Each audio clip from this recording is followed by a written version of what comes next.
Hey, what's up? How you doing? Welcome back to Karpo Gaming and another Dungeons and Dragons Dark Alliance video. Now, the game is set to release tomorrow, and I got a chance to get this game early and played it quite a bit. So today, I'm going to give you a full review of this game, the good and the bad. So if at any given time you found this video helpful or just a little bit entertaining, please by all means follow, like, and subscribe on all social media platforms, but especially on YouTube. It helps these videos get out there in the YouTube algorithm, and I'm able to give back more and do more giveaways. Thanks for watching, everybody. Now, D&D, Dark Alliance, Dungeons and Dragons, Dark Alliance is set to release tomorrow. Now, this is a really cool game. It's a spin-off of Baldur's Gate, where you have 4 main heroes that you can choose from. First, we have Drizzt Do'Urden. Now, he is the duelist assassin. Drizzt Do'Urden, the drow outcast. Few can match his deadly speed. Next, we have Catibre, which is going to be your archer using the bow and arrow. Catibre, a deadly archer, destined to be a leader.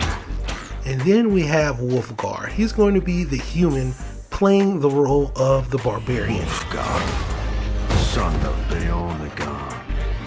If he can master his rage, he will be dangerous. And then last but not least, we have Bruno Battlehammer, which is the tank class in D&D. Bruno Battlehammer, the dwarven king's heart is soft, but his axe is sharp. So you have all 4 different characters that you can choose from. Now you have a total of 7 different bosses that you're going to need to take out. Each one of these missions are broken down into 3 different acts. It's actually quite extensive, and it's some pretty good gameplay. You have a power leveling system that is very similar to Destiny, and a little bit of mix with the different tiers of level of difficulty that is very similar to Outriders. Dark Alliance is a third-person dungeon crawler. You just don't have the top-down view, which is very unique. You have the main hub, which has a merchant where you can upgrade and swap out your gear, which is pretty cool. You have a nice trophy area and a training area if you want to see what kind of damage you're going to get. And then you have the map where we select our missions.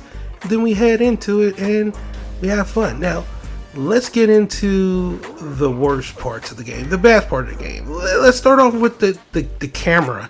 The camera is probably the worst that I've seen when it comes to third-person view. You see, we're on console, at least I'm on PlayStation 5. There is no field of view slider. I'm not sure if there's one on PC. If it is, then you don't have to deal with this. But when you go into targeting enemies, which you can select and target, it pulls the camera in even more.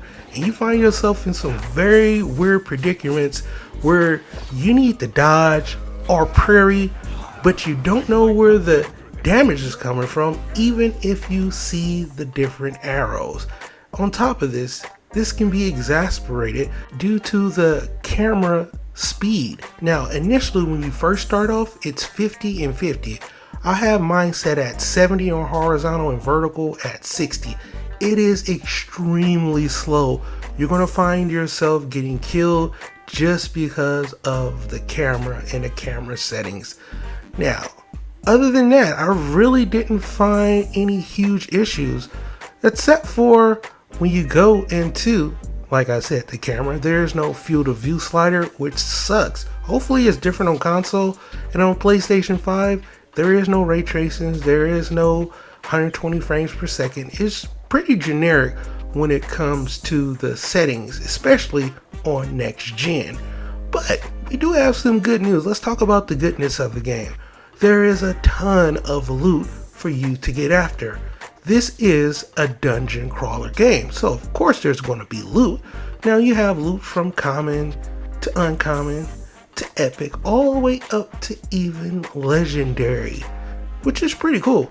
On top of that, you have different set bonuses that you can get when it comes to your armor as well, which actually makes the grind pretty satisfying. Look, if you can get past the fact that it is a third-person dungeon crawler and the camera is a little wonky, you got yourself a pretty good game. Remember, it's only $40, right? So I definitely got my enjoyment out of Dungeons and Dragons Dark Alliance. It's a pretty good game. You have 4 players, you can play with co-op, which is good. You have a ton of loot, which you can get after, a loot replay system that encourages you to play quite often. Speaking of loot, you can increase your rarity with these little rest stops, something new that is in the world of Dungeons and Dragons. So, what about the gear? What about upgrading? Well, it is very extensive, as you can see.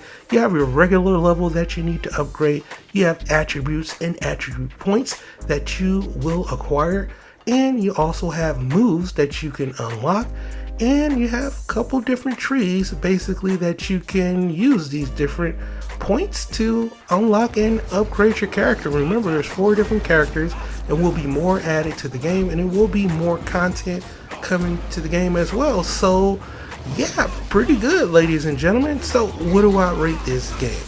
I'm actually going to give it a 6.5. Why am I giving it a 6.5?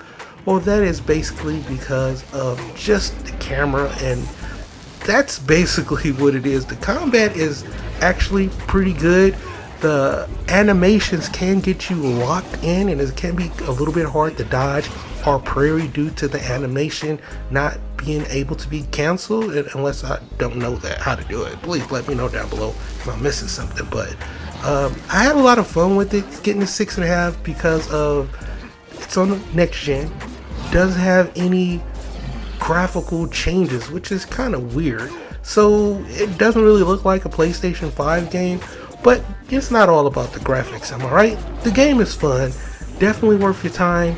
It would definitely be a higher rating if the graphic settings was better and if the camera wasn't so wonky. But yeah, not bad at all. 6.5 from my point of view. It's a third-person dungeon crawler with a ton of loot, and if you like dungeon crawlers, then you're probably going to like Dungeons and Dragons Dark Alliance. Just because I say it's a 6.5 doesn't mean it's not a good game. But there you have it. That is my review of Dungeons and Dragons Dark Alliance. I played this game a ton. I got it early. I'll be streaming this game, so if you're still here and you want to grind it out on the PlayStation 4, well, catch me during the live stream. But for right now, that's pretty much going to for the video. Hope you truly enjoyed it. Once again, if you are new to the channel, how you doing and welcome. Don't forget to subscribe, because right here at Karpo Gaming, I upload a wide variety of videos ranging from updates, tips and tricks, guides and news, and a whole lot more. So if you enjoyed this video, don't forget I do a ton of giveaways. I'm gonna have a poll coming real soon. You're gonna have to figure out what I'm going to give away next. Your help watching these videos, I'm able to give back more and do more giveaways. So once again, thank you everybody for all your love and your support. And as always, I'll be seeing y'all in the next one. Later.